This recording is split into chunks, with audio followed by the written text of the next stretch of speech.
एक अज्ञात वायरस द्वारा एक व्यक्ति को छोड़कर सभी को मारने के बाद फिलिप मिलर अंतिम जीवित व्यक्ति है। वो पिछले 1 साल से अकेले रह रहा है और वह और लोगों की तलाश में अमेरिका का चक्कर लगाता है।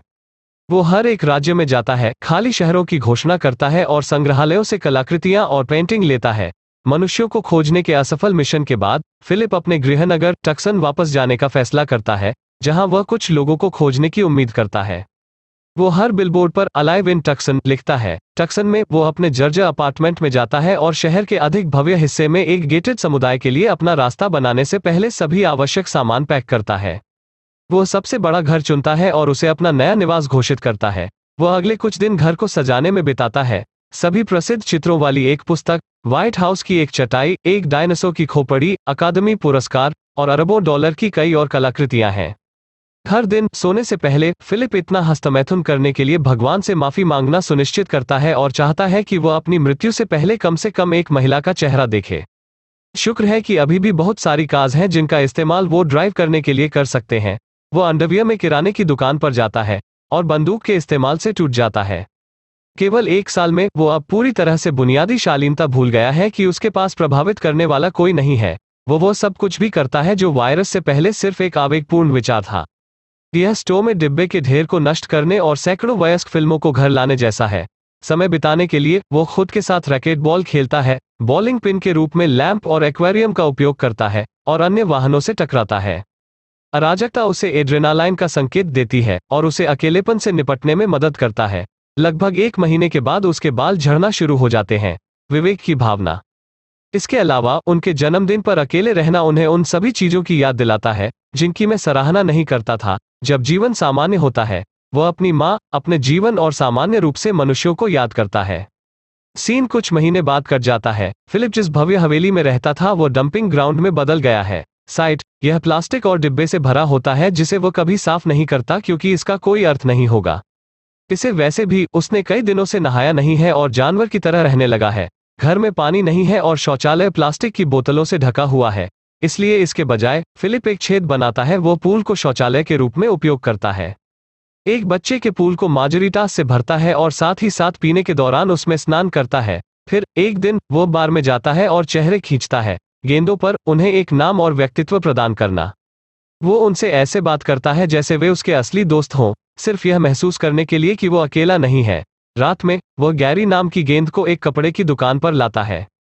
वो एक पुतले पर प्रहार करता है जिस पर उसका क्रश है। जब उसका हाथ टूट जाता है तो फिलिप अपना दिमाग खो देता है। वो फैसला करता है कि वो अब और नहीं जीना चाहता और अकल्पनीय करने के लिए पास की पहाड़ी पर जाता है। वो याद करने का वादा करते हुए अपने सभी बॉल फ्रेंड्स को विदा करता है, उन्हें अनंत काल के लिए। फिर वो अपनी कार के अंदर जाता है और पूरी गति से पहाड़ी की ओर चला जाता है। अचानक वो दूर से धुआं उठता हुआ देखता है और दुर्घटनाग्रस्त होने से कुछ सेकंड पहले कार को रोक देता है। फिलिप कर सकता है वो जो देख रहा था उस पर विश्वास नहीं कर सका। वो तुरंत धुएं का पीछा करता है और एक ट्रेलर तक पहुंचता है जिसमें स्पष्ट रूप से एक व्यक्ति रहता है। फिर उसने कुछ देखा जो वह देखने के लिए भीख मांग रहा था। पिछले 1 साल के लिए किसी ने अपनी ब्रा को धूप में सुखाने के लिए छोड़ दिया है। फिलिप को इसकी गंध आती है और वह इतना अभिभूत हो जाता है कि वह बेहोश हो जाता है। जब वो उठता है तो देखता है कि एक सुंदर लड़की उसे गोद में लिए हुए है। वह मोहक रूप से उसकी इच्छाओं को पूरा करने का वादा करती है और उसे चूम लेता है। जागने से पहले फिलिप चुंबन का आनंद ले रहा है और महसूस करता है कि वह सपना देख रहा था। लड़की उसके सामने की महिला कम आकर्षक और बड़ी होती है। वो उसे वापस लाने के लिए उस पर सीपीआर कर रही है। वे एक दूसरे से दूर हो जाते हैं। इतने लंबे समय के बाद एक और इंसान को देखकर अजीब लगता है। फिलिप उससे पूछता है कि सुंदर महिला कहाँ है, जब तक कि वो इंगित नहीं करती कि उसे चिंतित होना चाहिए। इसके बजाय उसके गीले जांघिया के बारे में यह पता चला है कि जब वो बेहोश था तो उसने खुद को पेशाब किया। ऐसी स्थिति में भी फिलिप का दावा है कि वो सामने की ओर से तैर रहा था, इसलिए उसकी जांघिया गीली हो गई है। वो आक्रामक रूप से समझाने लगता है कि उसने किया। लड़की डरी हुई है। वो बंदूक निकालती है। मैंने उसे दूर रहने को कहा। फिलिप अंततः स्वीकार करता है कि उसने वास्तव में पेशाब किया और शर्मिंदा है। दोनों के शांत होने के बाद दोनों ने अपना परिचय दिया। लड़की का नाम कैरल है। वो वायरस से पहले एनालिस्ट हुआ करती थी और सबके मरने के बाद अमेरिका का चक्कर लगा रही हैं। उसने अलाइव इन टक्सन चिन्ह देखा और यह देखने के लिए यहाँ आई कि क्या वो वास्तव में जीवित अंतिम व्यक्ति थी।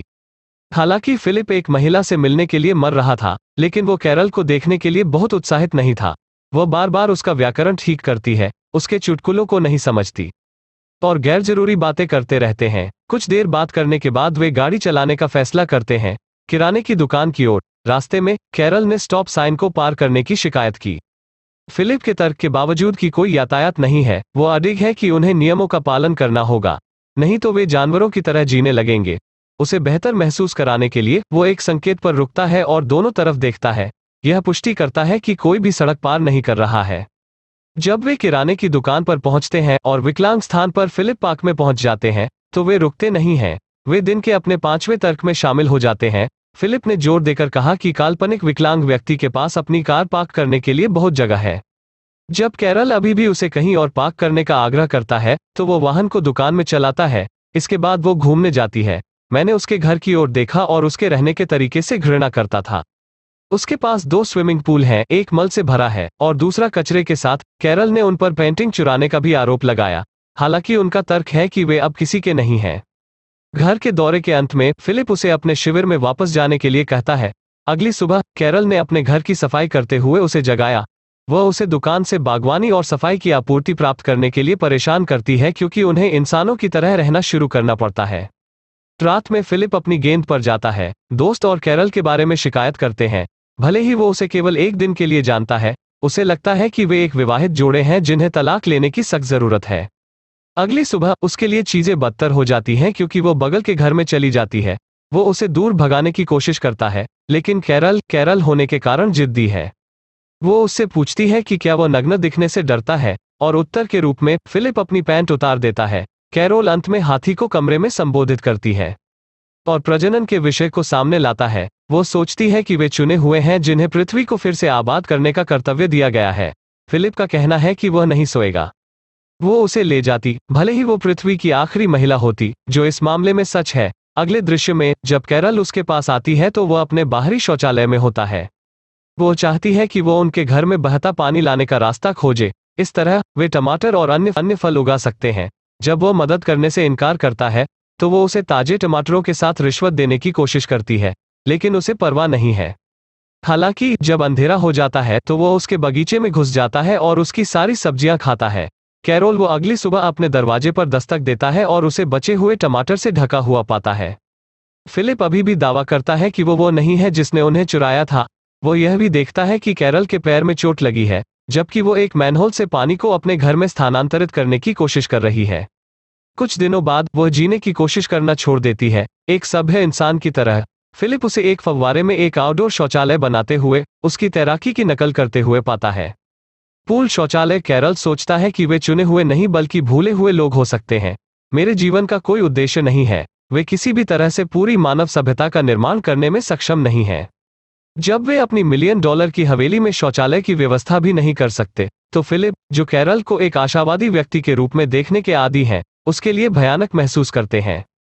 इसलिए वो शहर की पानी की टंकी के पास जाता है और कैरल के बगीचे को पानी देने के रास्ते की व्यवस्था करता है। वह अंत में उसका अच्छा पक्ष देखकर खुश होती है और उसे रात के खाने पर आमंत्रित करती है। रात में फिलिप लंबे समय के बाद जैविक भोजन का आनंद लेता है। सेक्स का विषय उठाया जाता है और फिलिप कहता है कि मैं अब उसके साथ सोने के लिए तैयार हूं। हालांकि उसके आश्चर्य के लिए कैरल शादी से पहले प्यार नहीं करना चाहती। शुरू में फिलिप हंसता है। वो सोचती है कि यह एक मजाक है, लेकिन वो गंभीर हो जाती है। हालांकि यह विचार हास्यास्पद है। वह उसे बेहतर महसूस कराने का प्रस्ताव करता है। अंत में वे अगले दिन शादी करने का फैसला करते हैं। निम्नलिखित दृश्य में वे एक चर्च में अपनी प्रतिज्ञा कह रहे हैं। फिलिप सोचता है कि यह आवश्यक नहीं है, लेकिन वैसे भी अधिनियम के साथ जाता है। जब वे चर्च से बाहर निकलते हैं तो मेहमानों की भीड़ द्वारा उनका स्वागत किया जाता है। फिलिप को पता चलता है कि उसने गलती की है और चिल्लाता है। फिर वो अपने बिस्तर पर जागता है। शुक्र है कि यह केवल एक सपना था। उसे खिड़की से बाहर भी देखना पड़ता है, यह सुनिश्चित करने के लिए कि अधिकांश दुनिया अभी भी मर चुकी है। कुछ देर बाद कैरल खाना लेकर उसके घर आती है। वह सोचती है कि उन्हें मतदान करके संयुक्त राज्य के राष्ट्रपति का चुनाव करना चाहिए। यह बेकार है, लेकिन फिलिप खुद को चुनता है और सर्वसम्मति से राष्ट्रपति बन जाता है। फिर दोनों स्पैगेटी और किशमिश गेंदों का आनंद लेते हैं, जो कैरल को लगता है कि मीटबॉल का एक अच्छा विकल्प है। इसके बाद आखिरकार शादी का दिन आ ही जाता है। कैरोल सजावट और केक तैयार करती है, जबकि फिलिप को उनके लिए अंगूठियां लाने का काम सौंपा जाता है। हालांकि अंगूठियां पाने के बजाय वो अपने बॉल फ्रेंड्स के लिए एक बैचलरेट पार्टी फेंकता है। पार्किंग में बेतरतीब चीजों को आग लगा देता है। यहाँ तक वो पुतले को अलविदा कहने भी जाते हैं, उसे बताना कि वो हमेशा उसके जीवन का प्यार बनी रहेगी। दिन के अंत में वो चर्च में जाता है जहाँ कैरल ने एक रिकॉर्डिंग तैयार की है जो उनकी शादी को अंजाम देगी। संक्षिप्त प्रतिज्ञाओं के बाद अंत में अंगूठियों का आदान प्रदान करने का समय आ गया है। यह तब होता है जब कैरल को पता चलता है कि वो उन्हें नहीं मिला। वो महसूस करती है कि वो अकेली है जो इसमें प्रयास कर रही है और शादी को बंद कर देती है। बाद में फिलिप उसके दरवाजे पर दस्तक देता है, उससे बात करने की कोशिश करता है, लेकिन वो जवाब नहीं देती। इसलिए वह तोड़ता है। वो सामने के दरवाजे पर हथौड़ा मारकर घर में प्रवेश करता है। आश्चर्य की बात यह है कि उसने वास्तव में इसे सजाने के लिए प्रयास किया है। उसने उनके लिए एक केक भी तैयार किया है जिसके ऊपर उनकी मूर्ति है। फिलिप उसके बारे में भयानक महसूस करता है। वह उसके लिए खेद व्यक्त करता है। वो यह भी बताता है कि वो वास्तव में उसके व्यक्तित्व को पसंद नहीं करता है या वो खाना पसंद नहीं करता है, लेकिन फिर भी उसे खुशी है कि वो मौजूद है, क्योंकि उसके बिना वह नहीं होगा। क्या मैं अभी जीवित हूँ? ऐसा कहने के साथ फिलिप उसे कुछ खास करने के लिए बाहर लाता है। निम्नलिखित दृश्य में वे एक आभूषण की दुकान में जाते हैं जहां कैरल को वो सभी अंगूठियां प्राप्त होती हैं जो वह चाहती हैं। वे अंत में शादी को अंजाम देते हैं और पति पत्नी घोषित किए जाते हैं। रात में दोनों प्यार करते हैं, लेकिन अनुभव वो नहीं है जो फिलिप ने सोचा था कि यह होगा। कैरल नहीं कर सकती। वो रात भर अजीब टिप्पणी करती है कि उसे लगता है कि वो गर्म है। अगली सुबह वो उसे अपने घर में रैकेटबॉल खेलते हुए पाती है। फिलिप को लगता है कि वो उसे फिर से पकड़ने जा रही है, लेकिन उसके आश्चर्य के लिए वो उसे खेल में शामिल कर लेती है। वे शेष दिन का आनंद उन चीजों को करने में लगाते हैं जैसे फिलिप सामान्य रूप से करता है। वे अग्निरोधक सूट बनाते हैं और एक दूसरे को आग लगाते हैं। वे बियर के डिब्बे पर एक बुलडोजर चलाते हैं और फिलिप की पूर्व प्रेमिका से मिलने जाते हैं, जो एक पुतला है। अपने पति पर मारने के लिए उसकी पिटाई करने से पहले कैरल उससे कुछ देर बात करती है। उन लोगों के लिए पहली बार फिलिप खुश है कि उसने उसे शादी की और सोचता है कि उनका जीवन सहनीय हो सकता है।